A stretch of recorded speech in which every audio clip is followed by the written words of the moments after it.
So, now let us continue the topic. First let us get into the central nervous system. Central nervous system, that it contains a maximum number of neurons within a human body. Out of 12 billion neurons, 9 billions are there in the central nervous system, and central nervous system consists of the brain and our spinal cord. So, these two, they form the central nervous system, and the neurons are there, they are actually within this, they are called the interneurons, and different part of that this central nervous system or the brain, they are responsible for different work.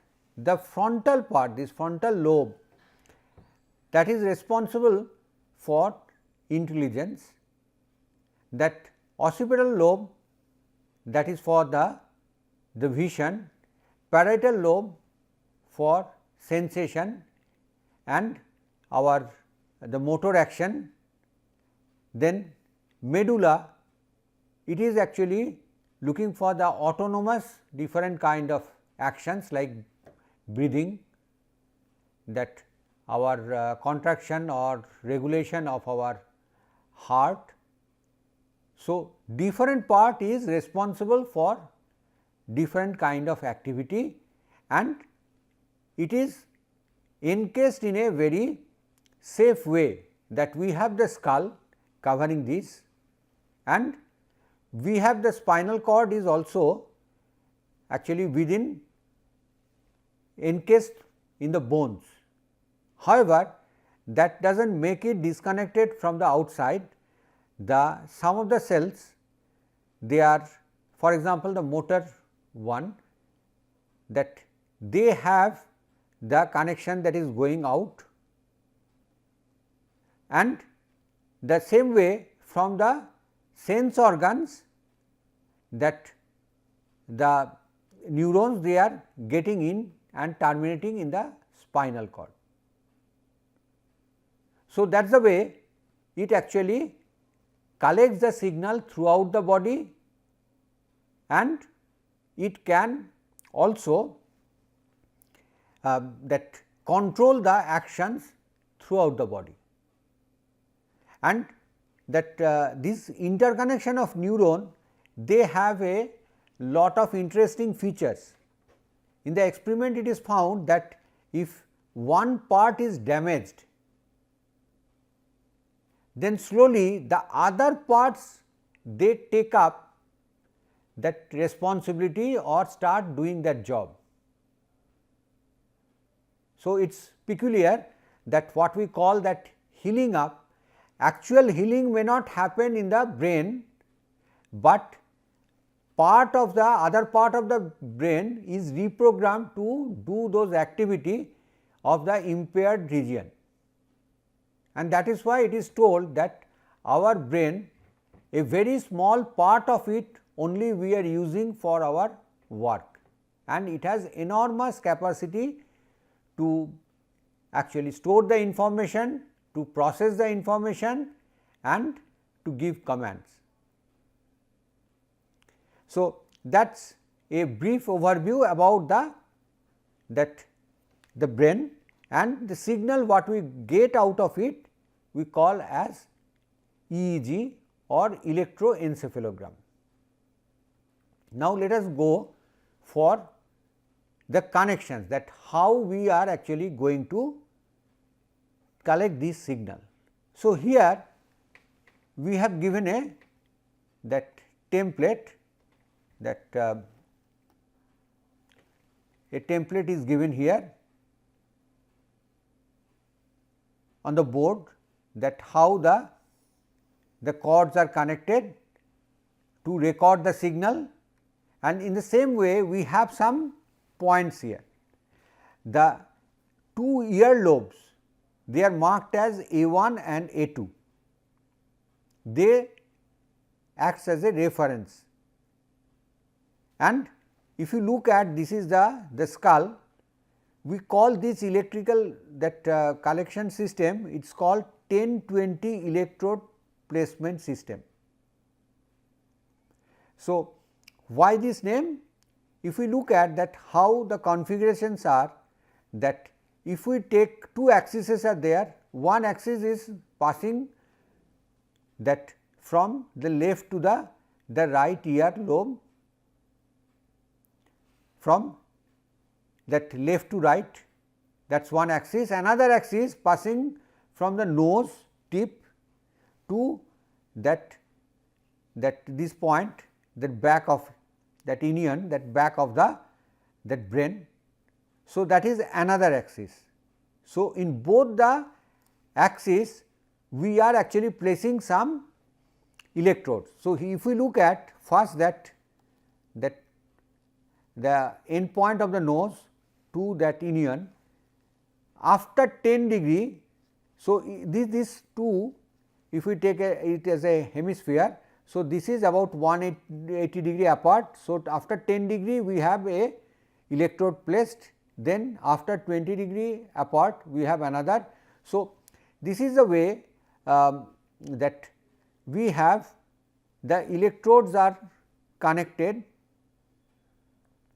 So, and this is the way that looking at the length, that after that 10%, then 20%, then 20%, in that way the electrodes are placed. Same way, in between the distance between the two ear lobes, that if we take that like this, if we go like this both the side, just like a headphone.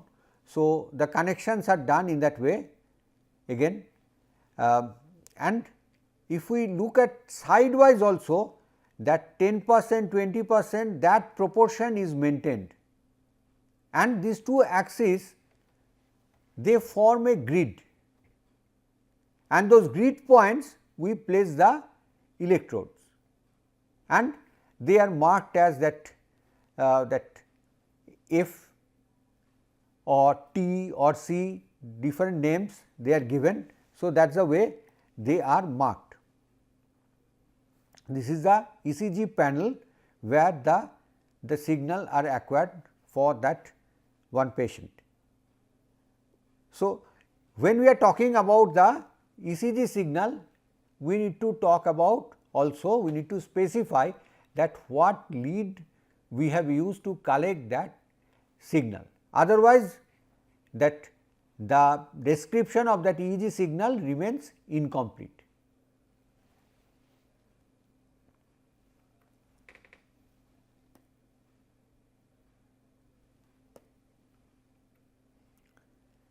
Now, let us look at some configuration. First, we look at the unipolar EEG recording configuration. In this configuration, that we know unipolar means that we are taking one pole for that connection. Here it could be O2, it could be here it could be O2, or it could be that F8. So, it could be any of this point, and the reference is taken from the two ear lobes. The mid potential of the two ear lobes are taken as the reference, and they are fed to the amplifier to collect the signal. So, we would tell that unipolar configuration O2 we have collected, or we have collected it from FP2 or F8. In that way the signal would be marked. So, what it can give us? It can give us the global activity of the brain and how they are varying from point to point, because we know that different parts of the brain they are doing different job. Through these connections we can find out that which part of the brain is getting activated when we are listening, which part of the brain is actually getting more active when we are visualizing a scene, which part of the brain is becoming more active when we are thinking or processing that information. So, different part of the brain will actually get activated for different kind of that activities. So, that can be detected or marked for using this kind of system.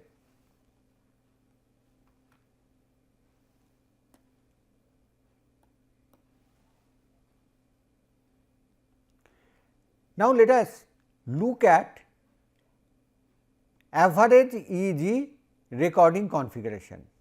In this case, that we get the reference is taken not from the two earlobes, but we connect actually all the points which we are taking for the study, and they are connected through some resistance, and the midpoint of that resistance is taken as the reference.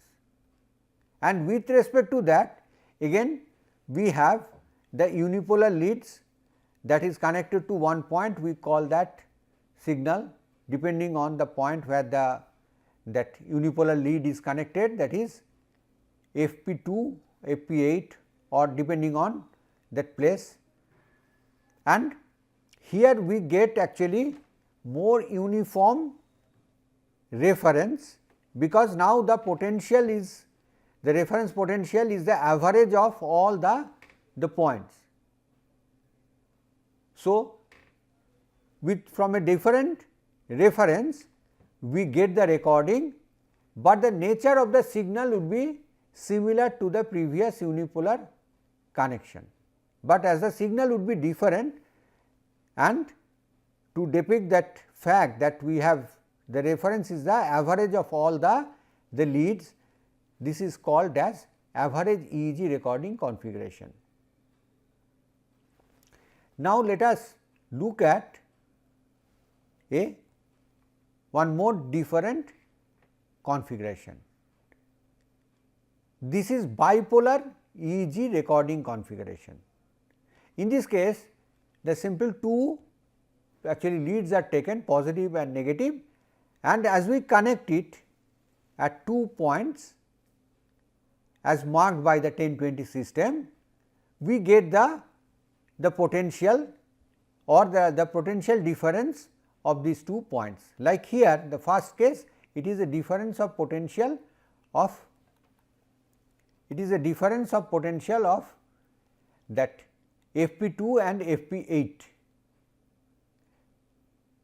The next one is in between FP8 and T4.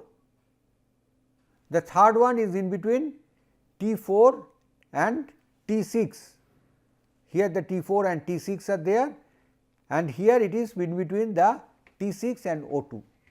Now, the question could be that why do we need to take so many configurations?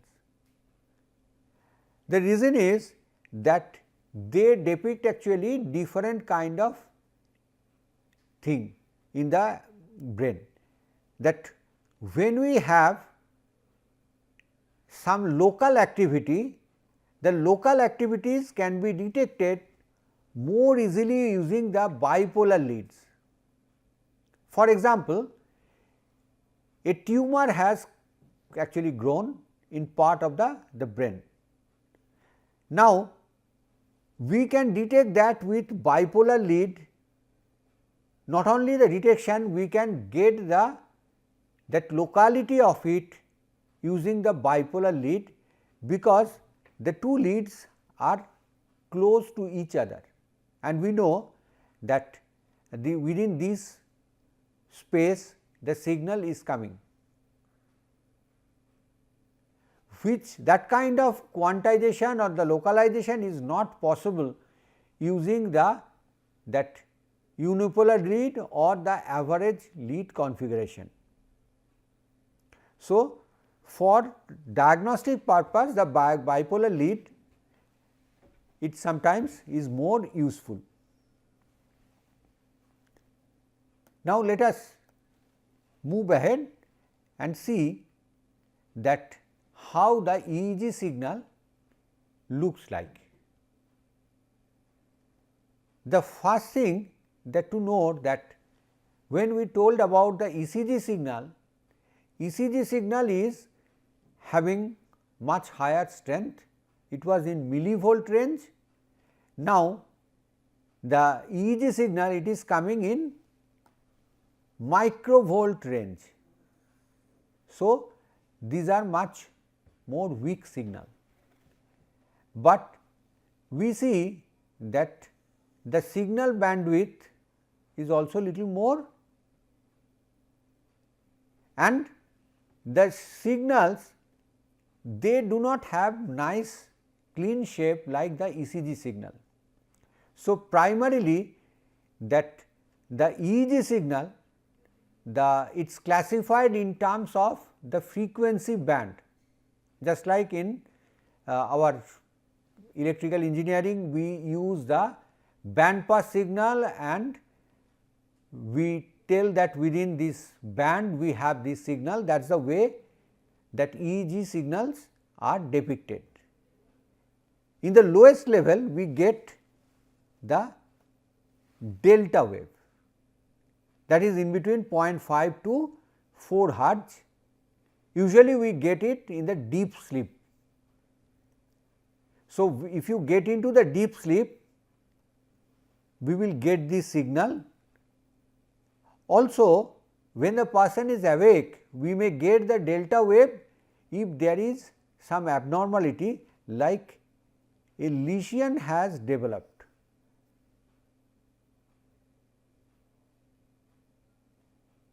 What we call as mass is known as or termed as lesion in the medical science, and the next band we get, that is the theta wave. It is in between the 4 to 8 hertz, and we get it in sleep. Also, it can come in depression or for metabolic disorder. If some of us are put under the EEG and this theta wave is detected, that means either we are sleeping, we are not doing our job, or we are having some kind of disorder like depression. Next, we get the alpha signal, where the signal predominantly is with, from 0.8 to 13 hertz. Now, what it means that within 8 to 13 hertz the maximum energy of the signal would be located.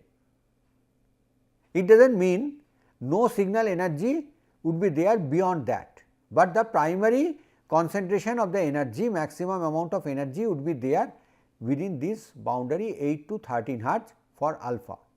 And when we are awake at relaxation, so we should emit alpha wave. So, now if the electrodes are connected on our brain, we are supposed to give actually alpha wave. Some of us who are processing the signal at more carefully may also give the beta wave, that is in between 13 to 22 hertz. That means, within this band we will have maximum energy of the signal. If we are awake at activity, we are doing the processing of the signal, we are thinking. So, then it can emit the beta wave. The next part is that we get the gamma 1. The gamma 1, it starts from 22 to 30 hertz in higher mental activity or visualization. Okay. So, if you try to visualize anything, So, the mental processing not only increases, but it gives rise to increase in the frequency of the signal it emits. So, we get the actually gamma wave. So, from our electrode, if we get the gamma wave, we can also get that at this moment we are not listening to the lecture, but we may be visualizing something else. So, this is the broad description of the EEG.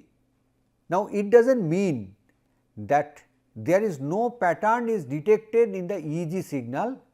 There are patterns, but these are the primary classes of the signal. These signals, that alpha, beta, then theta, delta, gamma. So, these 5, they are the main classes, and apart from that, for different kind of special activity, we can have some actually signals where we can get some shape, and those things will cover later.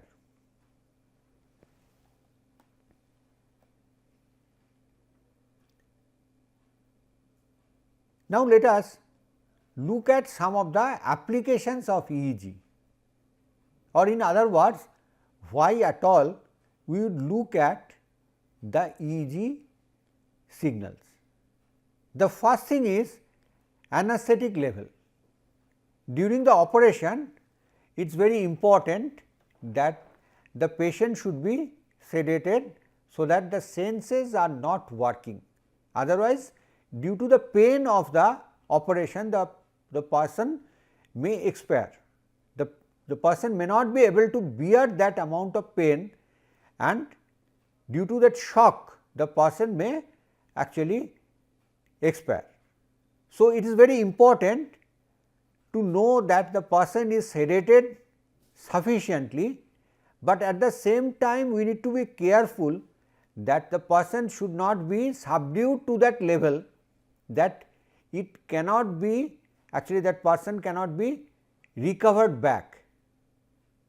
That means, after the operation is over, again we need to get rid of the actually that anesthetic, and the person should again come back to his senses or her senses.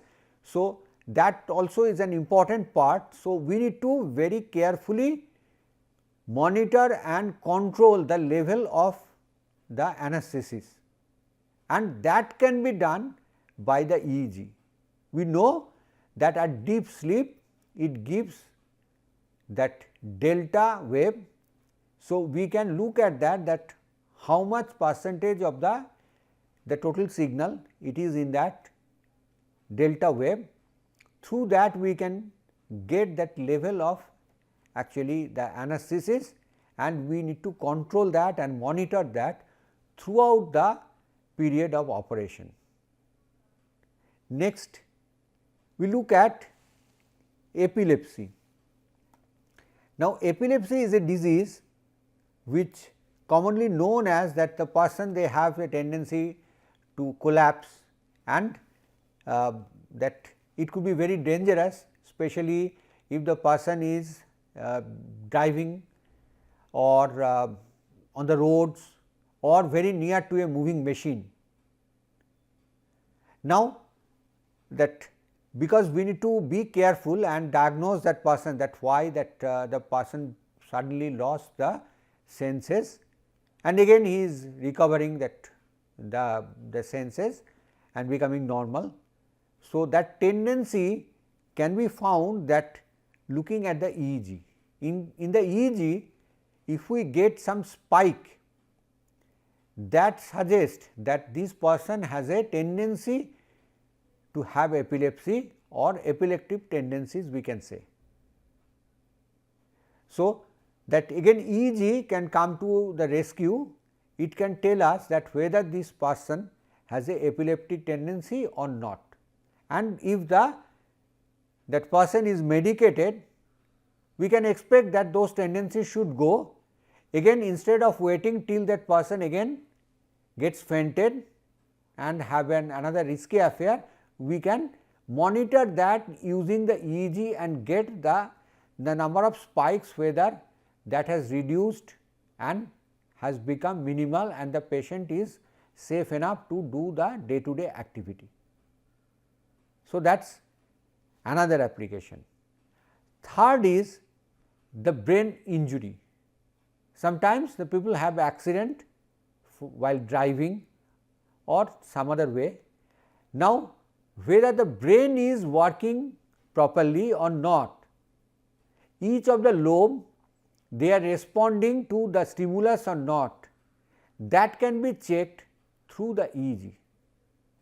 What could be the task? For example, one patient is lying, that if we want to get that whether that listening comprehension is working fine, we can ask that person to count the number of actually the bells. So, that the lobe responsible for listening, hearing that bell would get actually activated and the brain will be eagerly waiting again when that signal will come. Now, there could be a little more change in the activity. There could be two kinds of signal, one could be of lower frequency and other for higher frequency, and the patient may be asked that okay, you count only the one which is having the higher frequency. Now, the patient has to not only listen to that, they need to process that thing, that whether it is high frequency or low frequency in that relative scale through his or her senses, and then count it and also decide that whether in this case he will increment the count or not. So, that in case of brain injury, that such kind of function if it is affected, we know that that particular lobe is getting affected and injury is limited there. Next thing could be tumor. Again, when the tumor grows, it actually affects that activity of that region. So, through the experiments of stimulus we can get that. The other thing is that we can use that bipolar lead configuration and detect that when the person is awake, whether we are getting the delta wave, that also can help us to find out that location of the tumor or lesion. Again, we can think of other activity like alertness monitoring. The alertness is very important for any task, whatever we are doing, we need to be alert and attentive.